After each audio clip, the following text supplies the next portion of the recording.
Now, new beginnings inspire artists of every ilk. The writers in the Zenith City are ready to share their tales, and Andy Bennett is here to fill us in. Andy, welcome to the playlist. Thanks for having me. It's nice to have you over and making time. Thank you. Absolutely, happy to do it. So tell us about this Zenith City Tales. What is that? Sure. Well, it's basically a chance for local storytellers and writers to get up on stage in front of people that they may know or may not know in the area and read some of their material. So literary reading or performance art? It's kind of a little of both. Some people are going to be reading some fiction pieces. Some people are going to be reading more memoir. There may even be a poem or two. It's just sort of anything on the topic of new beginnings that local writers want to showcase. For a writer, why is it important to bring your material out? It's one of the best and almost only ways to really see how it's working with an audience, how it's affecting an audience. Every writer thinks that they're getting across a certain thing, and it's not until you have people you don't know, people who aren't your mother, read it and give an honest feedback or respond to it in an honest way that you really know if it's working.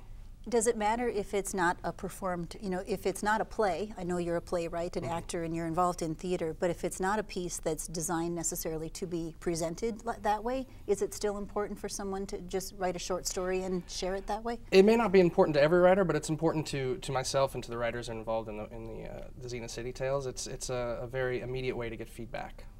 And tell me a little bit about your process. I mean, you do a lot of different things. Yeah. I was teasing you a little bit earlier. Do you write disciplined every day? Do you write on deadline? What do you do? Well, I do some of both. Some freelance magazine writing and things like that are on deadline, and you have to stick to a schedule. But I also try to plan it out in my day like it's any other job. It's the way to make sure you're getting it done.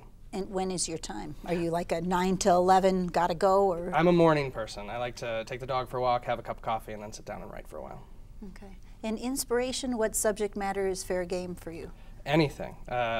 Story ideas come from the weirdest places. Some of it is from my own true life, which is what I'll be doing at the Zenith City Tales, but most of it I just make up because it sounds fun to me. Cool. And you play with the language, which is always fun. Absolutely, yeah.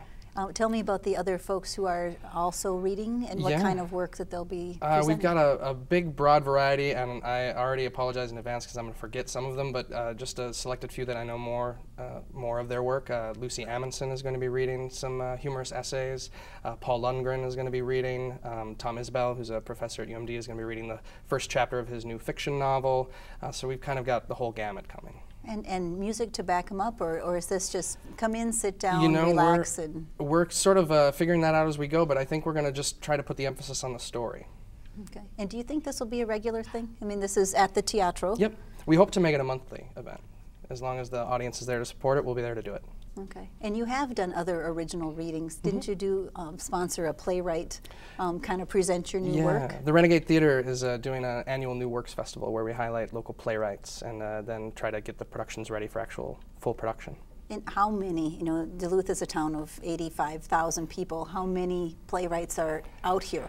That's a good question. I know we got over 20 submissions, so we were quite awesome. Surprised, yeah.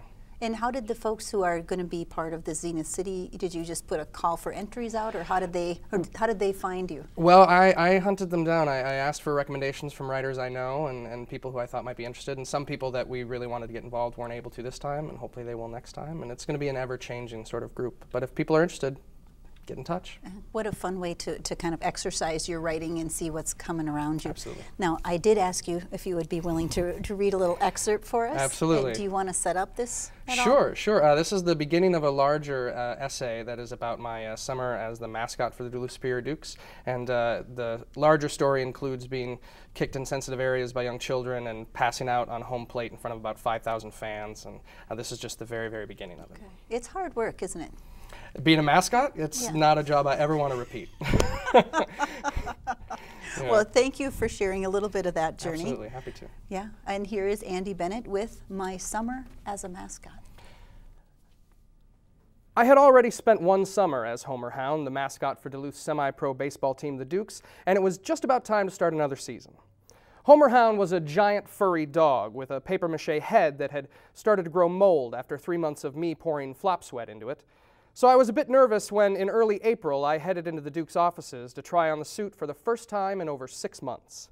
There, in a back room, tucked between boxes of plastic nacho trays and jugs of popcorn oil, was Homer Hound. And he looked good. Whatever they had done to clean him during the off-season had worked. His furry arms and legs were no longer fluffy and tangled. His permanently wagging tongue had been painted a lovely, fresh shade of pink, and he no longer smelled like barf and sadness. I couldn't wait to get back in the suit. Only problem was, whatever they had done to clean the suit had also shrunk it. I pointed this out to my boss, and he mumbled something about how dry cleaning doesn't shrink fabric, but I was too busy tugging on the waist of my baseball pants to get a little more room in there. I assured him everything would stretch out in the next month or so between opening day and asked him if our arrangement was still the same, $40 a game and all the free food I could eat. He paused for a moment, his eyes darting down to my stomach and then back up to me. Well, let's start out with free Powerade and go from there. We're trying to keep the food costs down this season. Hardball. Okay. Well, two can play that game. I would just have to show off my new dance moves to get those pretzels and hot dogs back on the bargaining table. No problem there. It was setting up to be another lovely summer at the ballpark. And then it happened. I got the call one typical Tuesday afternoon. It was a little over 2 weeks away from opening day, and I was in my room, practicing out a new routine I called the pre-game pump-up when my phone rang. It was my boss, the general manager. I could hear something was off in his voice as soon as I picked up, but I was wholly unprepared for the news. Homer Hound was dead.